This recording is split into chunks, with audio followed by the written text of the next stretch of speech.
So his response should come around June 20th or 22nd, the 20-day period? I think that's right, unless, and now sometimes to get an extension on your response, Is there any I way- think ordinarily, that's a matter of calling the board, the attorney calling the board, and saying, I'm gonna need a couple more weeks to respond. I doubt that that's usually a problem. Is there any way of us finding out if the... No, I don't know. To tell you the truth, I mean, I know the rules and I try to abide by them, and so I don't know, but I was surprised that the petition became public. I didn't think the petition was public record until it was actually before the board for a hearing and a decision, at least the first decision had been made as to whether or not they were guilty of some violation of the rules. Well, Rebecca, how'd you do that? Usually we don't hear of it. Usually lawyers don't hear about it. I mean, every month, unfortunately, there's a list that you see in bar journals of attorneys who've been in any way disciplined, this public record. There's a private censure that's not public record. Anything other beyond that, they're all public record. That's the only way I've ever seen. I've never seen a petition before. Well, we darn. So I don't know if maybe they just get an extension of time pretty easily. I just don't know. I received a written response from whatever the department is that deals with the public, consumer advisory, somebody, when I wrote to inquire what the possible time frame might be, should Mr. Lockett avail himself of every possible appeal process. And they responded to me that this thing could unfold in any time between 6 months and 2 years. Sounds right. So, on the one hand, I'm also heartened that petition was published earlier, but. And that's why, 2 years is a long way on. Exactly. If the attorney, if they're disciplined by the board and they appeal it through all the appeals that any of us would have available to us on a judgment, then, yeah, it could be at least, it could be longer than 2 years to go through the entire appellate process. And that's why some type of immediate relief is so important for the county government. You can't go on with this situation for a couple of years. It's just unconscionable. So is there any way to expedite it? Could you see an investor? I could see, well, certainly an ouster petition could be filed, and we discussed, everybody's familiar with who all could file those.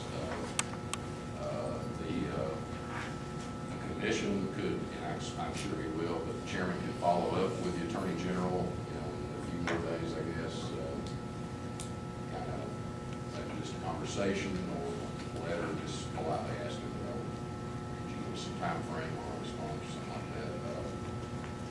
Can get the letter get before the governor, asking the governor to review this. Of course, the governor's going to say, I'm going to have my own counsel review it, before I do something like that. It would be very unusual for a governor to initiate a proceeding like that. So I think short of, 10 people or 20 people or 50 people, whoever many get together and file a petition, then I think the most likely quick remedy will be with the state attorney general's office. Well, what advantage would it be to have 10 individuals file it as compared to just leaving it and... Well, other than leaving it to, assuming, let's assume, another week, 10 days, whatever goes by, and the attorney general either hasn't done anything or says, I have no intention of getting involved in this, or says, I refer it to the attorney general of the district. Then, you have the 10 citizens who can file and seek to get an immediate suspension order entered after, that takes at least 5 days. But that's the only other avenue available, really. If the officer doesn't come to their senses and remedy the problem themselves back. I think as far as the public bodies go, most likely relief in the very short term is the state attorney general's office taking it and filing something. Would that be in the absence of any petition with two signatures on Yeah. it? That is. Yeah, I'm saying it. The only public officer that I see in the short term, by that I mean within a couple of 3 weeks filing something, would be the attorney general's office.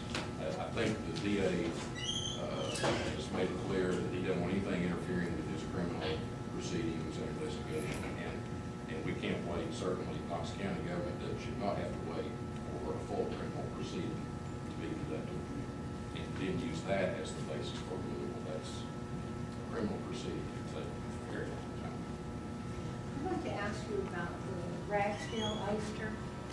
There's a question, I think Bruce asked on why it wasn't addressed in terms of removing him in the interim. I have absolutely no idea. It's in the I statute. It's was very, I was never in any way asked or involved